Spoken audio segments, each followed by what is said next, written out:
예, 후보자님, 다른 것보다 오늘 부정선거 얘기 나오니까 이거 짚고 넘어가야 될 것 같은데요. 사실 부정선거 믿을 수도 있어요. 예, 뭐 대통령도 한때는 이런 거 김어준 씨 얘기 믿으시고 하셨으니까 뭐 생각을 바꾸면 되는 겁니다. 근데 제가 놀라운 거는 한번 그 자료를 띄워보면요. 박근혜가 끝까지 부정선거에 대한 책임을 애써 외면하려고 회피하려고 해도 뭐 박근혜는 한국의 합법적인 대통령이 아닙니다. 여기까지 가는 게시물을 공유할 이유는 딱히 있나요? 본 적이 없습니다. 본인이 공유하신 건데, 근데 이렇게까지 하면 선거 불복을 하실 이유는 뭐죠? 선거 관리의 부실 정도 지적하는 정도를 넘어서가지고 박근혜는 한국의 합법적인 대통령이 아닙니다. 이런 글들을 공유하신 이유가 뭘까요? 저건 저 부정선거에 대한 이슈가 프랑스에서도 저런 일이 있었구나라고. 그러니까 그거는 지금도 부정선거로 똑같아요. 뭐 미국에서 뭐 어쨌으니까 여기도 있다 이러고 막 이러고 있는 건데. 그래서 사실. 개인적으로 하나 트윗한 거라고 이해해 주시면 감사합니다. 자, 그럼 밑에 보면은 그 디도스 사건이라는 게 있었죠. 옛날에 2011년 10월 26일 서울시장 보궐선거에서 일군의 무리가 그 선관위 투표소 알려주는 사이트에다가 디도스 공격을 합니다. 그러면 이 사안에 봐가지고 제가 냉정하게 봤을 때는 어떤 정당에서 굳이 편의상 그 당시 한나라당이 선관위 사이트를 공격했으면은 선관위는 피해자입니까 공모자입니까? 피해자죠. 근데 왜 피해자에다 놓고 모든 게 선관위에 꼼수고 뭐 이런 식 선관위를 불신하십니까? 이게 어떤 논리 구조죠? 이게 궁금해서 그렇거든요.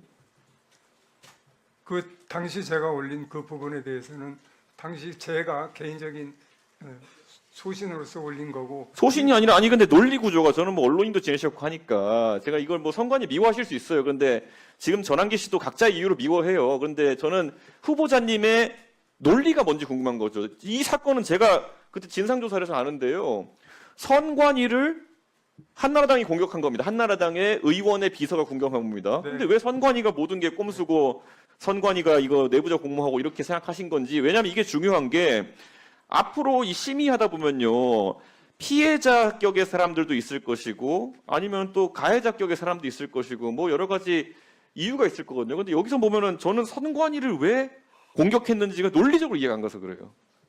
박근혜가 싫어서 그러셨어요? 네, 그 논리적인 그 체계를 세우는데 제가 잘못한 것 같습니다. 그러니까 그래서 제가 굳이 따져보자면 위에 걸 보고 하니까 한나라당이 싫고 박근혜가 싫으니까 선관위가 피해자인데도 선관위는 공모자여야 된다 이거잖아요. 그것이었던 거죠? 제가 최근에 들었던 거랑 비슷해요. 무조건 부정선거가 맞으니까 거기 짰다를 끼워 맞추기 해가지고 온 세상이 카르텔이고 그 다음에 끼워 맞추다 보니까 조희대 대법원장이 카르텔의 일원이라는 것까지 갔거든요.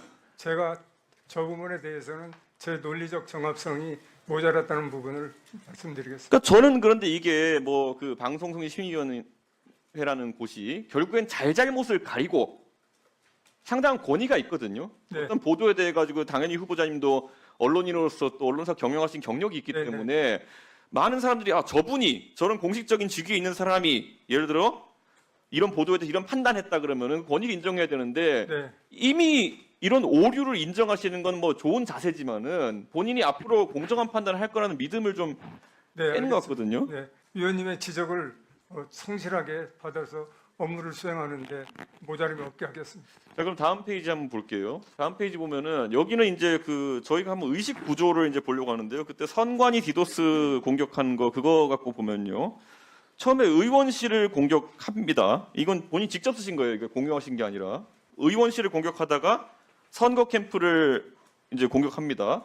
논리적이에요. 왜냐면 아까 말했듯이 한나라당의 의원의 비서가 했던 것과 여기까지는 제가 이해가 간다는 거죠. 그 후보자님이 하신 거를.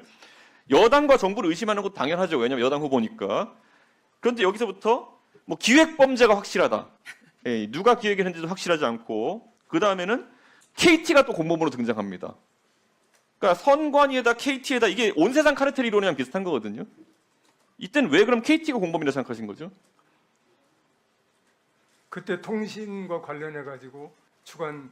그러니까 이런 거잖아요. KT 회선을 통해 가지고 선관위 서버를 공격했는데 KT도 사실상 디도스로서 회선을 점유당한 피해자고 선관위도 피해자인데 내가 박근혜를 싫어하고 한나라당을 싫어하기 때문에 무조건 온 세상이 카르텔이어야 된다라는 이론이잖아요. 꼭 그런 것보다도 저 맨 위에 그 포스팅을 보면은 네. 상당히 이 기사문으로 쓴 걸로 보고 예.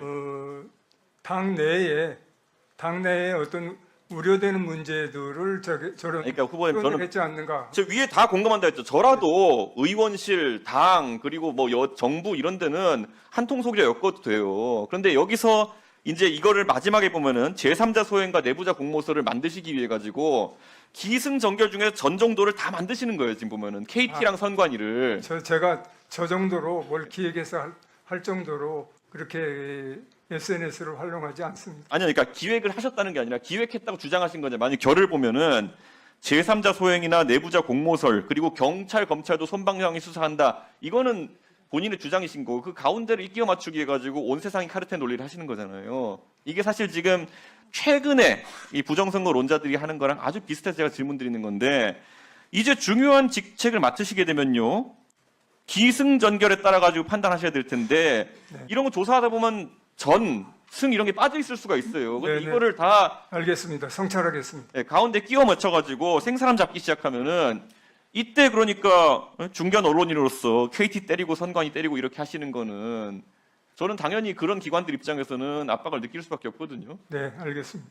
앞으로는 이런 거 할 때 있어가지고 의혹을 짚어가는 과정이 있어가지고 빈 공간이 있으면은 그 빈 공간을 탐구하기 전까지는 뒤에 결론을 이렇게 내려버리시면 안 되는 겁니다. 제가 봤을 때는. 네, 알겠습니다. 예, 제가 이거를 사실관계를 인정하시고 지금은 또 반성하신다 이런 취지로 말씀하시기 때문에 저는 믿겠습니다. 하지만 지금 대한민국의 이 언론과 관련해서 심의한 사항들 보면은 승전이 빠져 있는 거 굉장히 많아요. 근데 거기에 섣불리 결을 내리시게 되면은 저는 그게 바로 이제 편향성 시비.